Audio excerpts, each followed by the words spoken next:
Petite réflexion sur l'infidélité.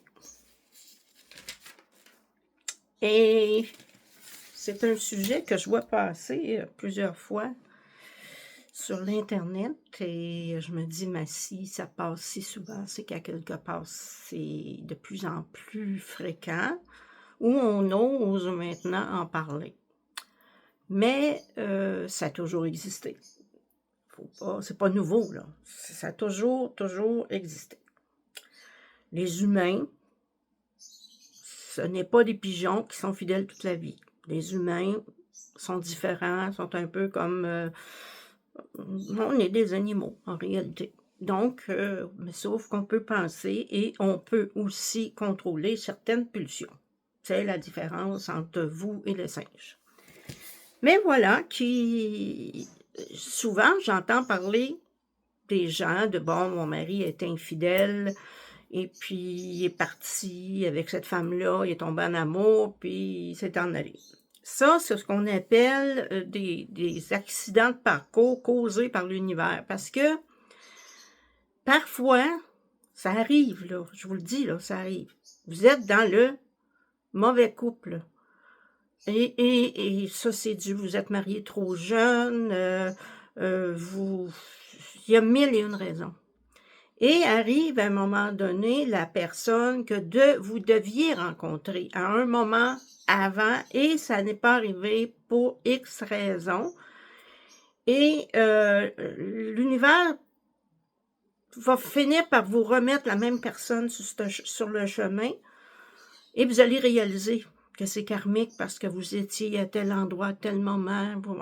Vous allez par vos histoires vous dire « Mon Dieu, comment ça qu'on ne s'est pas rencontrés là? » Non, parce que vous n'étiez pas prêt à ce moment-là de vivre ensemble. Et je l'ai vécu. J'ai vécu un amour karmique. Oui. Et ça t'avertit d'avance, là. Moi, je voyais un nom. En fait, je voyais le nom sur la boîte à mal, là, le long du chemin en campagne. Et ce nom-là m'attirait. Jusqu'au jour où j'ai fait face à face avec la personne. Et pourquoi ce nom-là m'attirait alors que je ne savais absolument rien, là, je ne savais même pas qu'il existait avant, là, ce nom-là m'attirait. Finalement, on s'est rencontrés et bon, c'est sûr que il a quitté sa femme et j'ai quitté mon mari. Et on a vécu 12 ans ensemble. On avait du karma à vivre et à finir ensemble. Vous allez dire, vous étiez fous? Non, on n'était pas fous, je vous le dis, là. Quand c'est dû, là, il n'y a rien qui va vous en empêcher. Tout se place comme un casse-tête. Et c'est peut-être ça, cette forme d'infidélité-là, ne dure pas. En fait, c'est qu'arrive, on fait cette rencontre-là, premièrement, parce que dans chacun de nos couples, ça ne va plus du tout. Donc, l'univers fait en sorte, OK, c'est le moment, on t'envoie ton âme sœur. Maintenant, là, tu as fait le tour de cette relation-là, on t'envoie ton âme sœur, puis décide de la prendre ou pas la prendre, parce qu'on a toujours le choix. Bon, je l'ai vécu, d'autres l'ont vécu, j'en connais plein, et ils vont s'arrêter là. Ça va être leur première et leur dernière infidélité. C'est cette infidélité-là, c'est pas, comment je vous dirais, c'est pas louable non plus, mais c'est le seul moyen qui se rencontre ces deux personnes-là. C'est le seul moyen. Bon, ils n'ont pas ils n'ont pas détruit quelque chose qui était super merveilleux puisque c'était déjà la fin des deux couples respectifs, chacun de leur côté. Donc, ça arrive, comme je vous dis, l'univers se mêle de nos affaires de temps en temps, puis nous envoie notre amour karmique. La pire des infidélités, moi je l'appelle la pire, quand c'est répétitif. Quand ça va bien que ta femme, je veux dire, ça va bien, en apparence, parce que un gars qui a toujours les yeux ailleurs, il y a quelque chose qui va pas dans sa tête. Mais il y a certaines personnes qui ont besoin, c'est comme une drogue, OK? C'est l'adrénaline que va procurer la conquête. Mais ils vont rester à la maison. Ils s'en iront pas vivre avec d'autres femmes, parce qu'à la maison, ils ont la sécurité, hein? Ils ont la sécurité, la stabilité, tandis qu'une conquête d'un soir, c'est rien de stable et rien, hein? Bon. Sauf que ils veulent pas prendre conscience que quand ils font ça, ils manquent à leur parole. C'est pour ça que ça fait si mal. Ils ont un manque de respect envers leur partenaire. C'est du manque de respect, un manque de parole. Ça, ce n'est pas une histoire de l'univers, c'est une perversion. C'est pas une rencontre de l'univers. J'en ai jamais vu des personnes qui couchent à gauche et à droite, à tout bout de champ, faire une vie de couple avec une de ses conquêtes. C'est souvent, ça va durer 2-3 mois, puis bon, à un moment donné, ben c'est sûr que soit l'épouse s'en rend compte, on voit ça plus souvent chez les hommes, c'est pour ça que je parle d'épouse, parce que chez les femmes, on l'en voit, mais moins. Alors, soit que l'épouse se rend compte de quelque chose, soit qu'elle découvre des messages, ou en tout cas. Et là, ça finit par « Ah, je vais plus recommencer, je te promets, je te jure, je m'excuse, j'ai fait une folie, j'étais sous. » Justification. J'ai été sous, là. J'avais bu n'est pas une justification pour manquer à sa parole. Et souvent, c'est facile à dire, j'étais sous.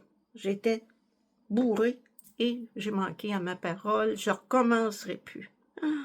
Vous êtes sûr qu'il va recommencer aussitôt que vous allez cesser de regarder son téléphone? Tu sais, pour un bout, là, il va être tranquille, là. Non, non, non, il n'écrira plus à personne.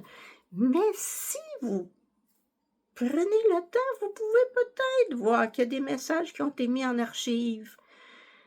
Parce que ces personnes-là ne sont pas capables de vivre sans avoir des futures conquêtes, hein, comme des fruits dans l'arbre qu'on peut aller cueillir. Ils ont toujours besoin. Donc, il y a moyen de les prendre à leur propre jeu. Et quand ils sortent de la maison, comme par hasard, ils ne répondent pas au téléphone ou ça dit que la ligne c'est non disponible, hors du réseau. Ah oui, parce qu'il l'a mis en mode avion. Bon, ça là, cette forme-là, vous avez deux choix. Ou bien, on reste parce qu'il y a un intérêt. On n'a peut-être pas l'argent aujourd'hui pour partir de la maison. Mais par amour, pour dire, là, je l'aime encore, oui, vous l'aimez encore, vous allez l'aimer encore peut-être pendant 1 an, 2 ans, vous allez l'aimer encore. Mais à chaque fois, il y a une partie de l'amour qui va s'en aller. Ce qui fait qu'à un moment donné, la plupart de ces femmes-là qui subissent ce genre d'infidélité-là se construisent un futur tranquillement sans parler. Pourquoi on les appelle les architectes?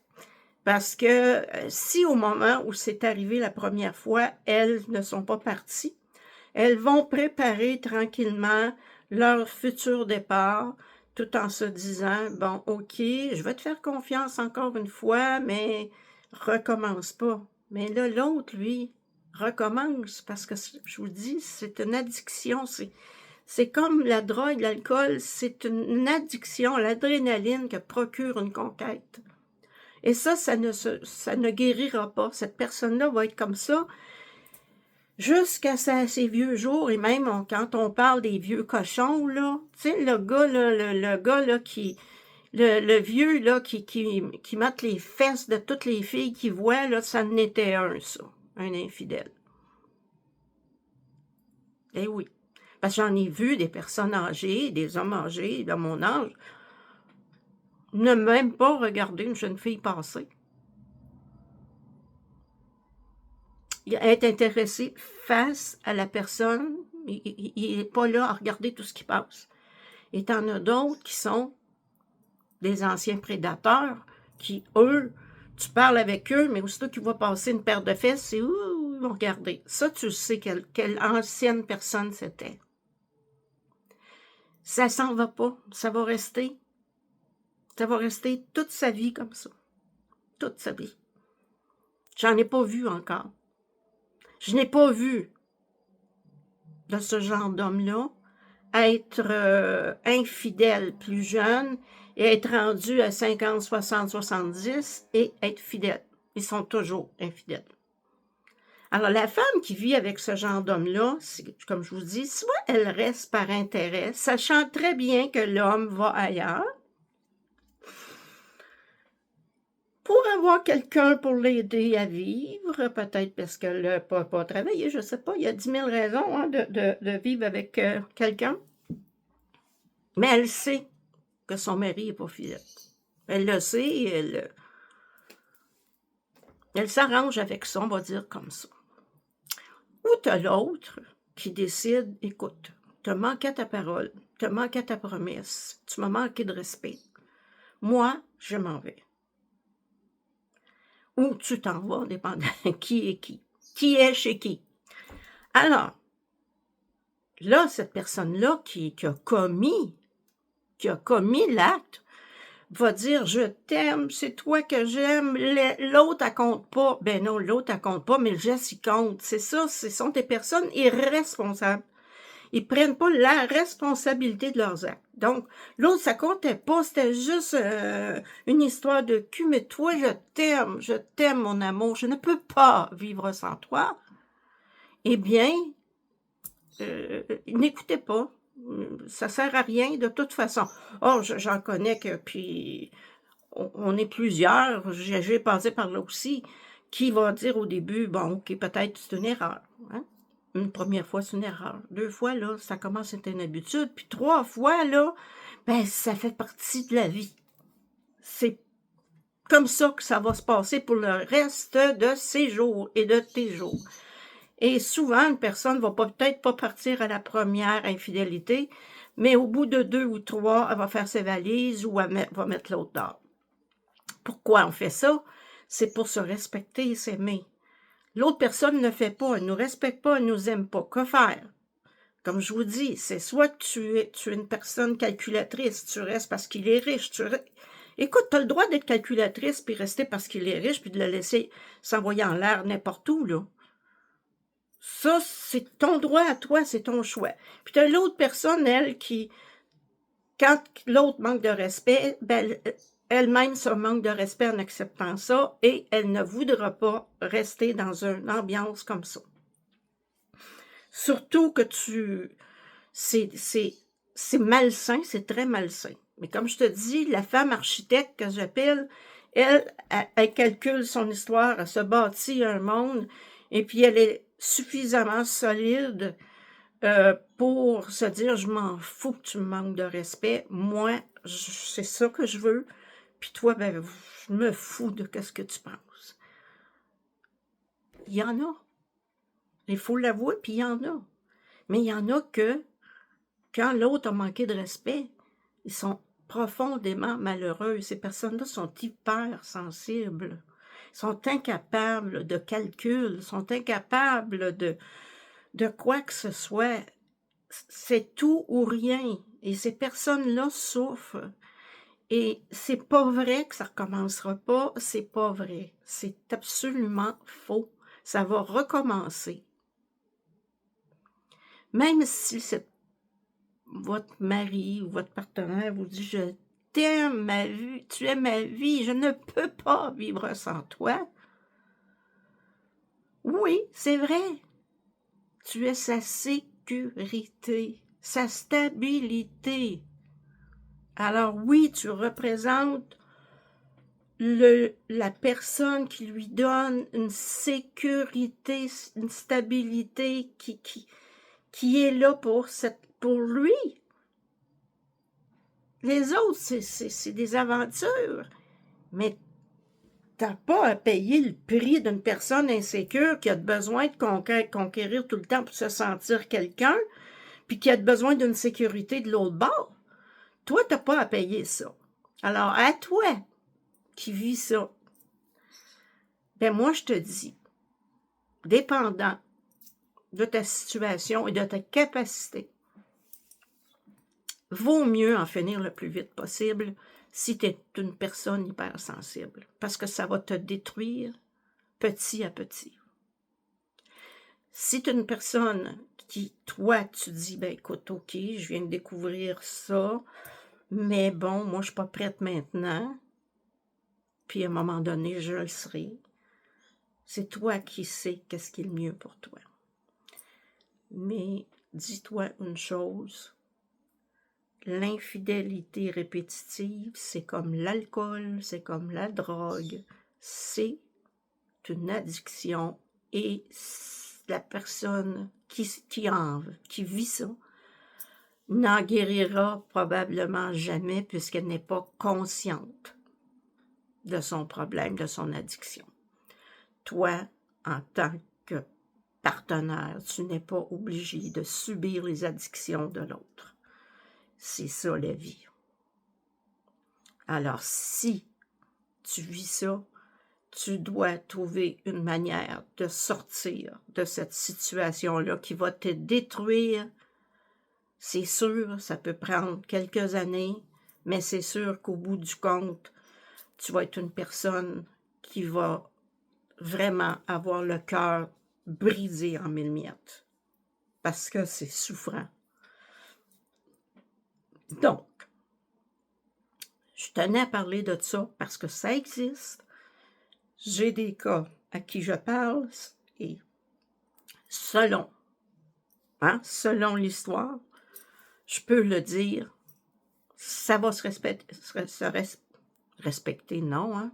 Ça va se répéter, ou je peux dire, OK, cette histoire-là, on la prend à part, puisque, bon, raconte-moi, vous savez, la rencontre karmique. Et ça arrive que la rencontre karmique arrive avec deux personnes engagées, qui, la plupart du temps, sont engagées depuis 10 ans, 12 ans, et c'est pas le couple parfait, mais c'est pas pire non plus, mais c'est pas le couple parfait. Il y a pas la fusion. Il y a comme jamais eu de fusion. Et quand c'est karmique, là, ben là, il se passe la fusion, c'est deux âmes qui se reconnaissent. Alors, si ça arrive, que ça t'arrive à toi de faire une rencontre de même, ou ça arrive à ton partenaire, laisse-le aller. Il y a autre chose à vivre, puis toi aussi. Laisse-le aller, lâche prise. Essaie pas de retenir. Parce que c'était karmique. Et je suis sûre que cette personne-là ne va pas répéter l'histoire. Ou si c'est toi, tu ne vas pas répéter l'histoire. C'est toi qui as été vers une autre personne. Pourquoi? Parce que tu le sais que c'était karmique. Et tu le sais que c'était pas prévu. Et tu le sais que ça a amené beaucoup de choses, beaucoup de chambardements dans ta vie. Mais tu devais vivre cette expérience-là. Mais pour toutes les autres, là, tu sais, s'envoyer une fille, une derrière l'autre, comme on s'envoie une bière, ceux-là ne guériront jamais et tu vas être la personne la plus malheureuse en couple avec ce genre de personne-là. J'espère que vous avez bien compris le principe de la fidélité. Parce que vous savez, fidélité, fidélité veut dire, je suis en respect avec ma parole, mes promesses et ma parole. Je reste fidèle à ça dans toutes les facettes de ta vie. Si tu t'en vas travailler pour quelqu'un, tu dois être fidèle, en parole, fidèle envers ton patron. Mais quand tu te maries, tu dois être fidèle envers l'autre. Et si toi, tu penses que coucher ici, t'es là, ça compte pas, je suis désolée, mais ça compte. Et ça compte méchamment. Et ça compte. Vraiment, c'est destructif. Et pour toi, et pour l'autre. Parce qu'un jour, tu le feras une fois de trop et tu vas perdre une personne que tu devais pas perdre. Et tu vas t'en rendre compte plus tard, tu vas te dire, mes gestes ont fait que j'ai perdu cette personne-là. Parfois, rendu là, ces personnes-là font une thérapie. Comme les alcooliques font une thérapie parfois quand ils sont rendus à voir ou à faire la liste de tout ce qu'ils ont perdu à cause de ça. Donc, oui, il y a de l'espoir, mais à court terme, non.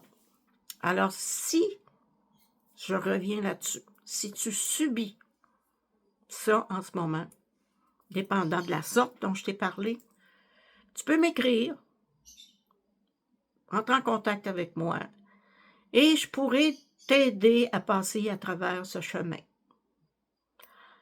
On grandit, on n'en meurt pas, on grandit à travers ça. On change, on évolue, et on devient une autre personne. Alors, il ne faut pas se dire « Ah, qu'est-ce que j'ai fait pour mériter ça? » Non, non, non, non, non, non. Vous n'avez rien fait, c'est pas de votre faute.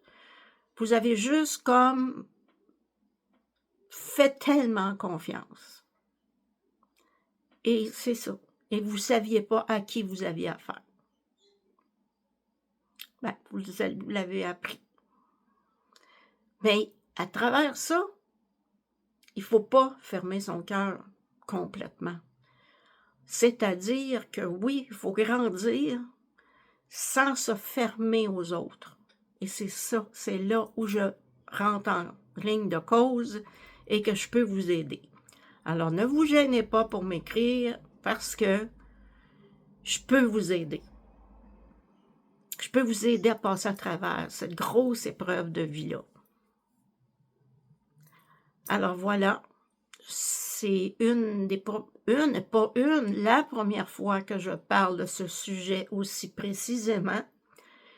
Et je tenais à le faire parce que je reçois plein de messages disant que il y a quelqu'un quelque part qui a besoin d'entendre ça.